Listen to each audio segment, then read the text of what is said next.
guys, we're trying to make things a little bit easier here.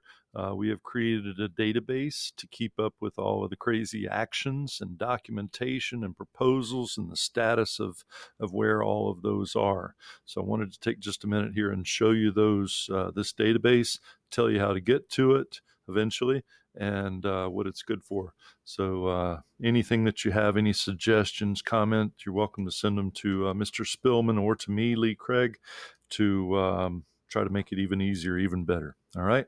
So here's the database, and it's going to look something like this. It's just an online service.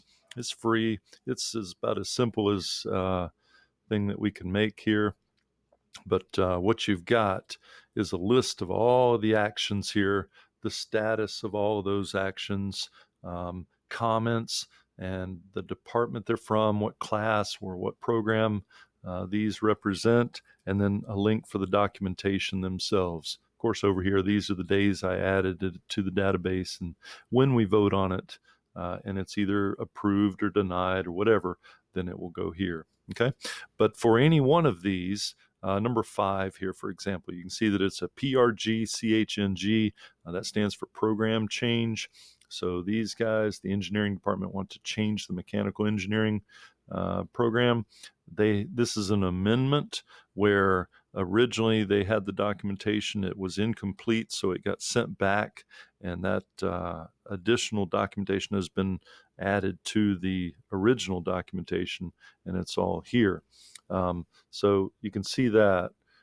If you want a little bit more detail, you can kind of click these arrows right here, expand record, and see all of that there. But the link is right here, whether it's on this page or the other page. And you can click that.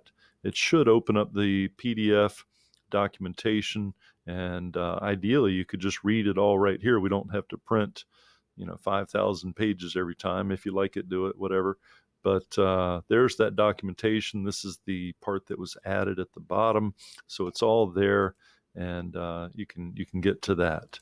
Now, whether you look at it big or small, the documentation is also available, of course, on that page as well. So whatever works for you there. Okay. Databases are nice because you can sort information. This is of particular interest, the next meeting check button here.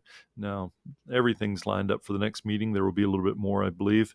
But you can see here in action how there's some new course approvals, some program changes. You can come in here and click the arrow and say, I only want to see the new course options, right?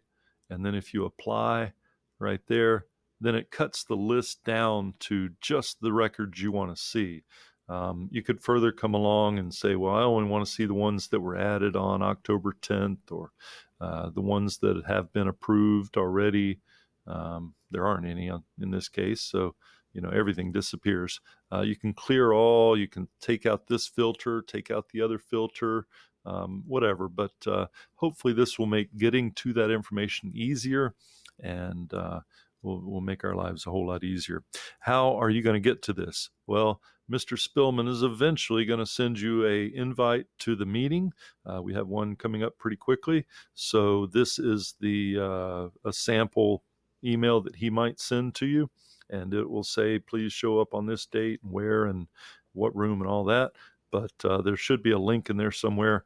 You can see if you hover over this thing that it says click to follow the link. So I'm holding the control button and I click, and that takes me right to the database, and you go from there. So hopefully that'll make your life easier, and we'll see what happens.